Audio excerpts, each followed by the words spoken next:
Hello and welcome to my course, From Data to Decisions. I'm Chris Mack. This is Lecture 19. I'll give you some final thoughts on outliers. We've talked about some statistical tests for outliers. Tests that ask, is it reasonable to assume that a particular data point could possibly have come from our assumptions about the distribution of the data? In other words, if something's so rare that it's unlikely to have happened using the mechanism that we believe the data has underneath it, then we can label it as an outlier. So let's take a quick digression about statistical tests. Hopefully you've, in your introductory statistics class, have learned a lot about statistical tests, significance level, power, and all that stuff. Let me quickly review it. There are two important characteristics for every statistical test that we perform.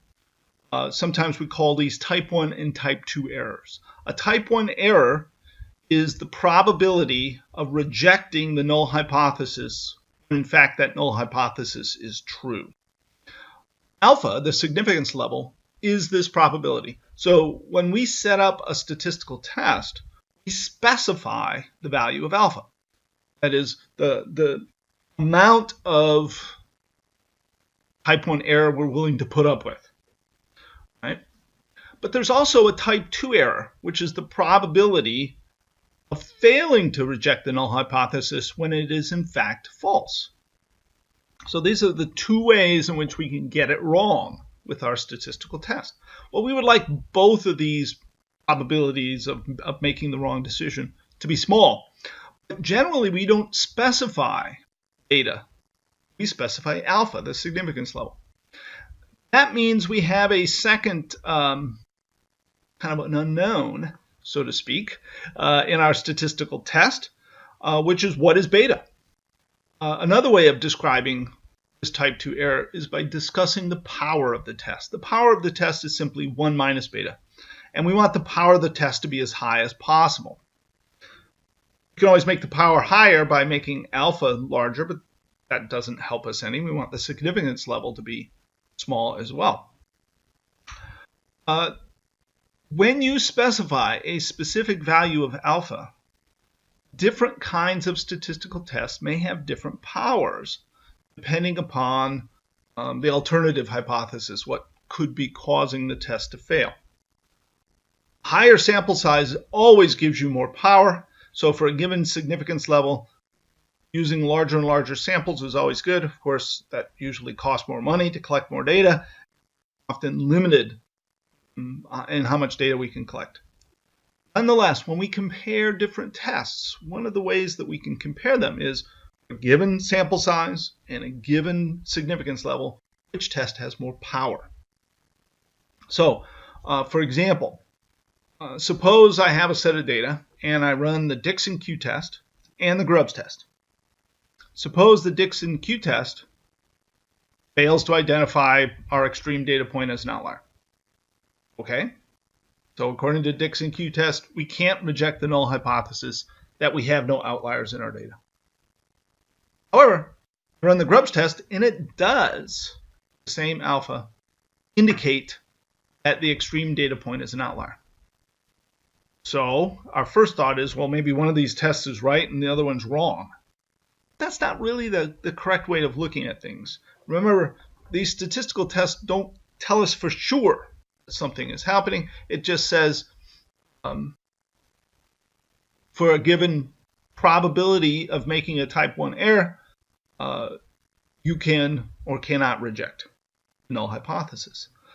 But because that doesn't specify what beta is, the type 2 error probability, it could be that the two tests have different powers. So in our case, the Dixon Q test, under certain circumstances, has less power than the Grubbs test. So it could be making a beta error, a type 2 error, where we're failing to reject the null hypothesis incorrectly.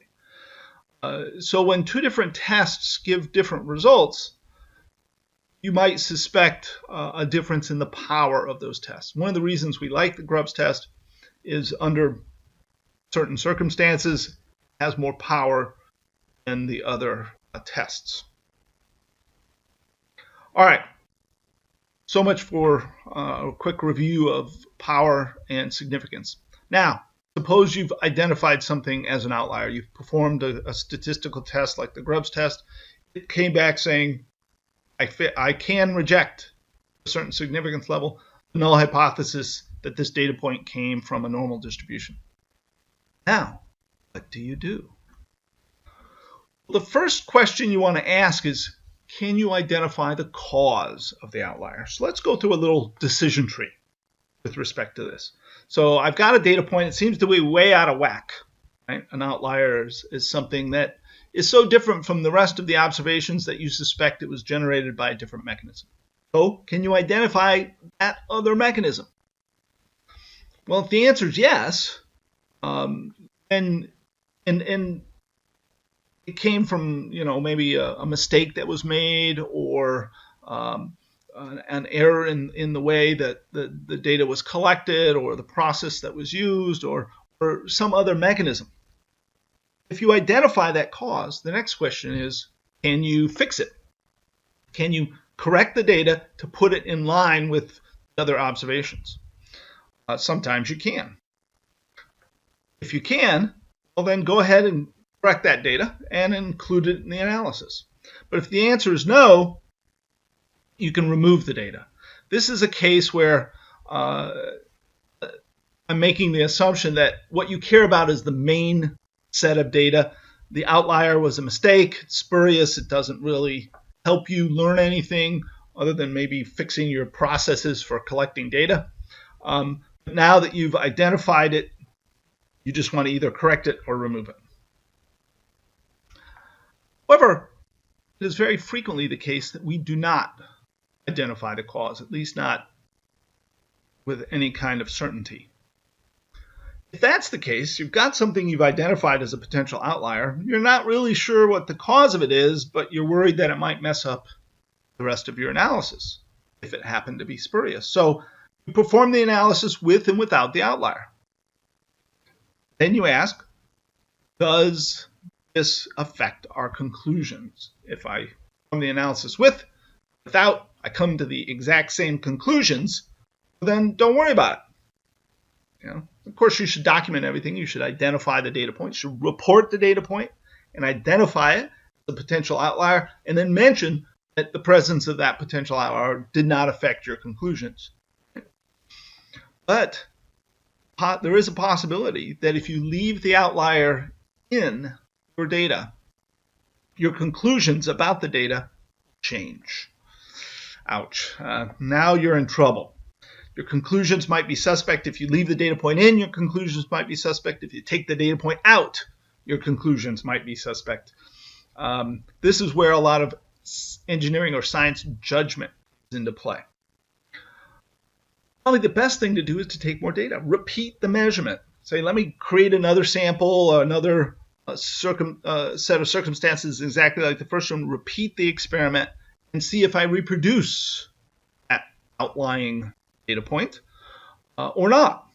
If you take more data, don't see that again, I decide I can throw that data point out or deal with it. But maybe that you can't fix it by taking more data. It could be that you might need to abandon the assumption of normality. Maybe what you really have is a distribution that's skewed or a distribution that has heavy tails. And what you want to do is abandon normality assumption instead of abandoning the data point or data points. So this is something you're going to need to consider as well. But of course, this is the difficult case. I can't identify the cause of an outlier, and the outlier affects my conclusions. So what do we do with an outlier? If we want to repeat the analysis without the outlier, there's really 4 ways of repeating that analysis. Of course, if we decide to do nothing, keep the outlier in just as it is, then we're not repeating the analysis.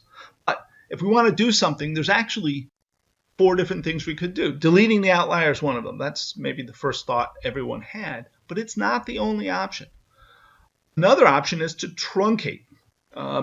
So we say I've got, say, 2 data points that are extreme large data points, and I believe that maybe they're outliers. Well, I could decide to delete them, but at the same time delete the 2 smallest data points as well.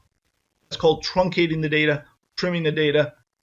It can make my calculation of the mean standard deviation more robust, and potentially not as strongly shift the data. If I throw away 2 values that are large, that's going to shift the mean down. It's going to shift, like I said, shift the mean down and maybe unnecessarily. But if I trim the data, truncate on both sides, the same number of data points, I might prevent that from happening. The third option is to Windsorize the data.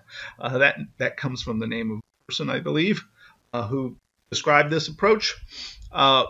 Windsorize the outlier is to set its value equal to its closest neighbor. That way we get rid of the extremeness of the data without getting rid of the fact that it is a data near at the endpoints of my range. So I'm not causing as big a change in the mean or standard deviation or other statistics that I might be generating.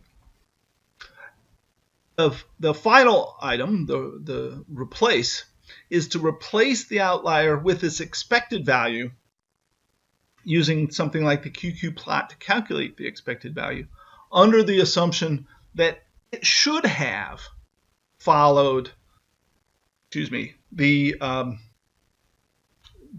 assumed distribution, for example, a normal distribution. This gives you a value that's a little bit bigger than its closest neighbor, but it's fairly close to Windsorizing the data. It's a little more work, but maybe a little bit more rigorous.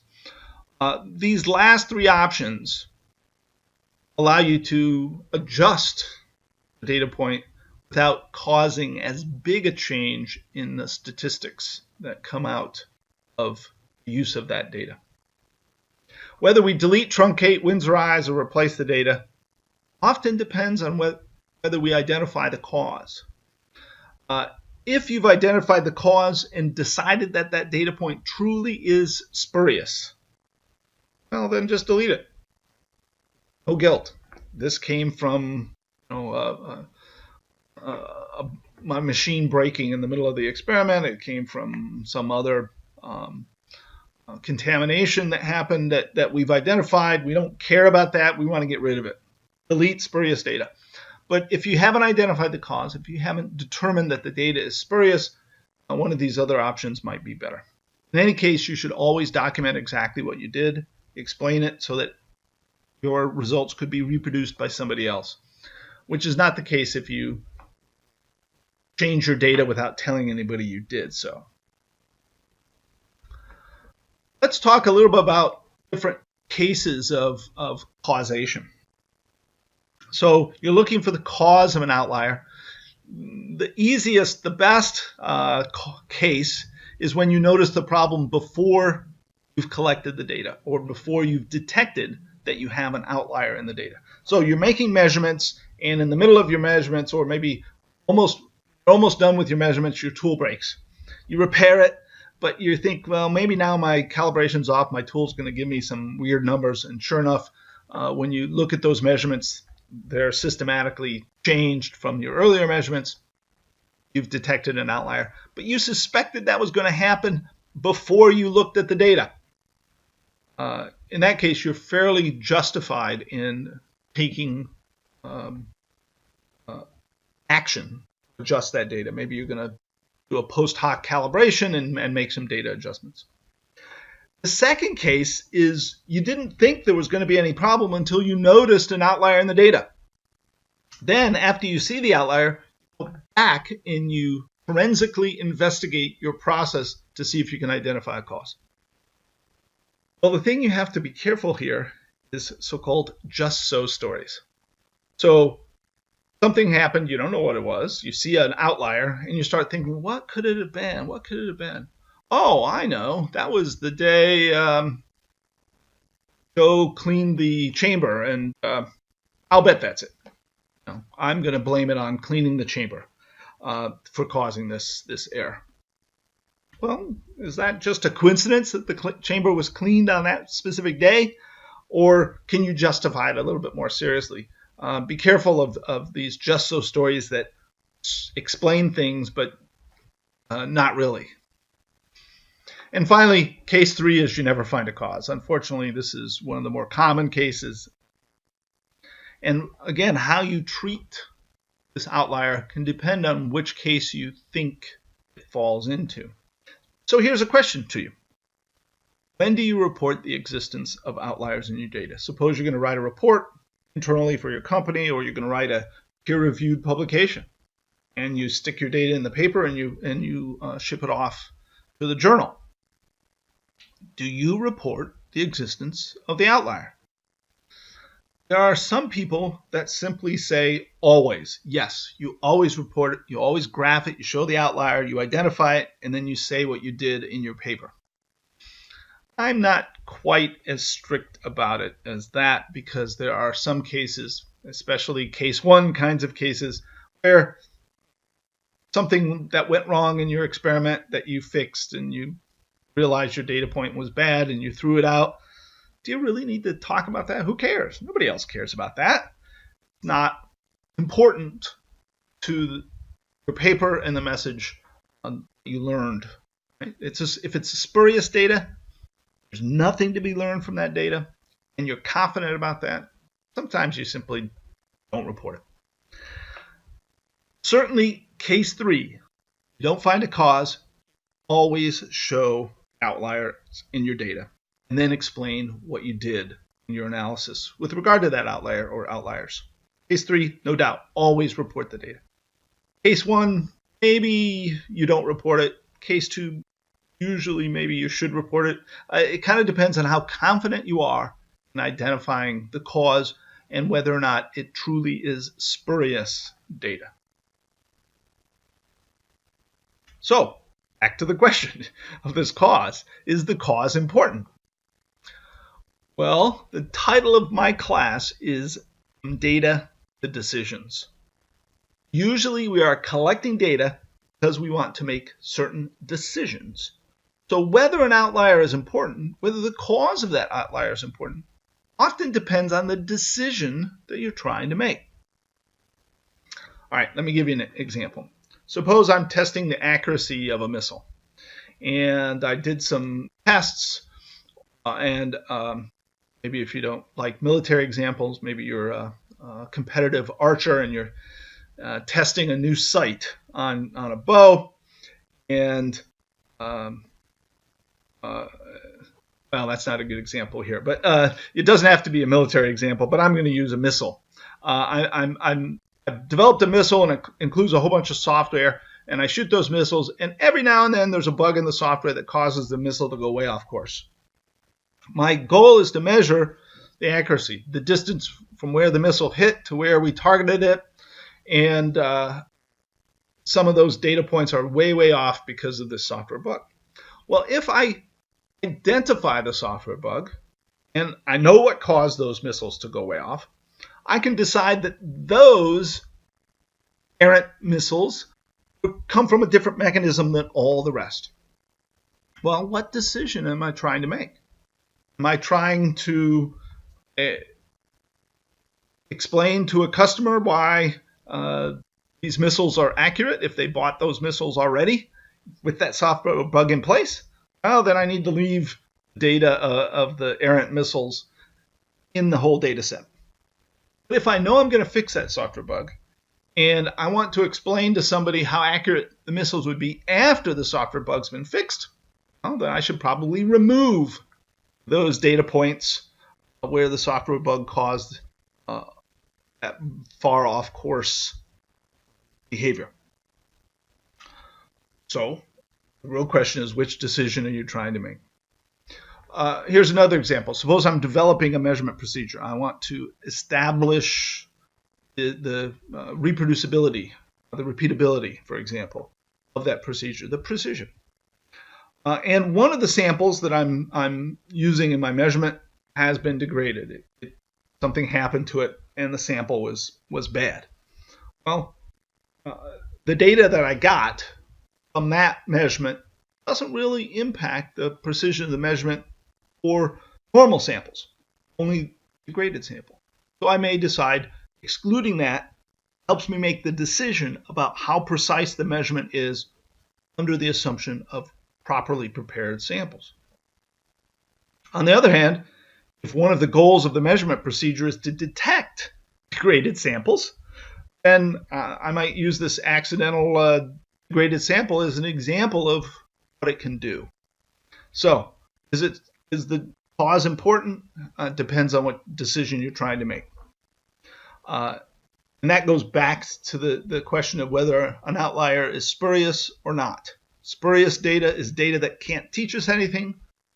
If the data does teach us something, then it's not spurious. It's still an outlier, but it's not spurious. An important alternative to outlier rejection is the topic of robust estimation. We are going to talk about robust estimation later. But basically, a robust statistic is one that has good performance, that is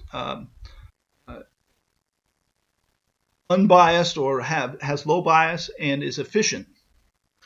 When that data is drawn from a wide range of possible distributions, it doesn't have to be just normal distributions in order to get good results.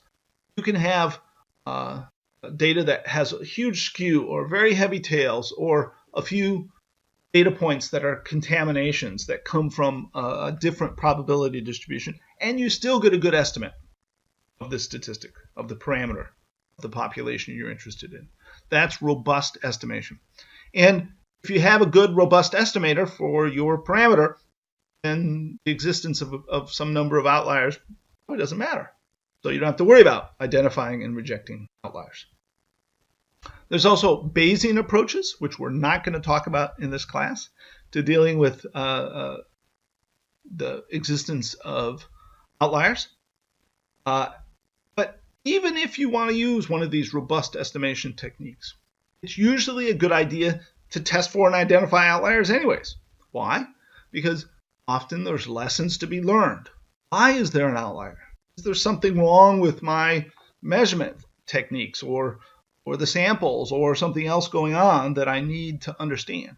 If I simply use a robust estimator and don't pay any attention, there might be lessons that the data can teach me that I am not learning. And finally, sometimes you can think of outlier rejection, as we've discussed in these last few lectures, as a kind of quick and dirty version of robust estimation. All right, let's conclude our discussion of outliers, how to detect them, and what to do about them. First of all, tests for outliers, tests for normality are related. Why? If you have a normal distribution, then add one outlier, all of a sudden it's a non-normal distribution. Most of these tests are only useful when you have a reasonable number of data points, tests for normality in particular, but nonetheless, there is a relationship between them. And it's good to use both. And we'll see that when we talk about our typical testing sequence. Here's what I recommend you do when you get a set of data and you need to start doing some analysis. In particular, if you want to understand whether you have a normal distribution or outliers, because it affects the way you interpret the data in some subsequent analysis. Begin by graphing the data. Histogram, box plot, box and whiskers plot, and most importantly, the QQ plot. If these indicate that a normal assumption might be reasonable, but possibly with some exceptions, accepted data points, you might then perform a moment test, skewness and kurtosis. This will help you indicate if there's any non-normality. If the skewness or kurtosis tests allow you to reject the normal distribution assumption, but in fact you were expecting it to be valid, then check for outliers. Maybe you use the Grubbs test. Yeah. If you either remove or adjust your outliers, you should recheck for normality after you've done that. But if you suspect that the real cause is a non-normal distribution to begin with, then you might use the empirical CDF to identify maybe a candidate distribution other than normal. That is a better model for your data. Let's review what we've discussed in the various outlier tests. First, the first test for an outlier is actually a test for normality. Right? QQ plots and skewness and kurtosis are very good for detecting the presence of outliers, but these tests don't identify which data are in fact outliers. They simply say, if you fail a skewness or kurtosis test, well, there's a good chance that you have an outlier. I recommend the multiple of the IQR because it is a robust test for identifying outlier candidates. You see right away whether or not you have 1, 2, 5 potential outliers using the multiple of IQR test, which is really just the box and whiskers plot. Chauvinist criterion is still used by many people because it's simple. It does assume a normal distribution, but the cutoff of what is and what is not an outlier is completely arbitrary. This is not a rigorous test, and it's not recommended. The Dixon Q test is a useful test. It's especially useful for small data sets, but masking can occur. And so I haven't talked about any of the details of the Dixon Q test that can help identify the existence of masking, and it's actually a much more sophisticated test than I've been able to talk to you about. Nonetheless, we generally will not use the Dixon Q test for larger data sets, 20 or more. The Grubbs test is the recommended test. It is the most common, rigorous, if you can assume the data is normal other than your outliers. And if you only have a couple of outliers. If you have 1 or 2 outliers, then the Grubbs test is very simple and good to use. There are iterative techniques to identify more outliers than just 2, but that's a little bit more complicated. Still, it is a useful test for even more outliers than just 2. Versus criterion is historically interesting, but it's not as rigorous or powerful as the Grubbs test. So the Grubbs test is our recommended test. Finally, a little bit more reading. The whole topic of outliers I find completely fascinating. I like Barnett and Lewis's book, Outliers in Statistical Data. Anscombe's review paper from 1960 is very good. Anything Anscombe writes is always worth reading. He's such a communicator and good thinker in the world of statistics. And Grubbs' review paper from 1969 I've posted on the course website. Also a good paper describing how to do some of these statistical tests. All right, let's review. What have we learned in Lecture 19? First, why should one focus on identifying the cause of an outlier? Name the 4 options for what to do with an outlier if you can't ignore it. What is an important alternative to outlier testing and rejection? And finally, describe the recommended testing sequence for outliers. That's our last lecture on outliers, other than a demonstration of using Excel and R for outliers.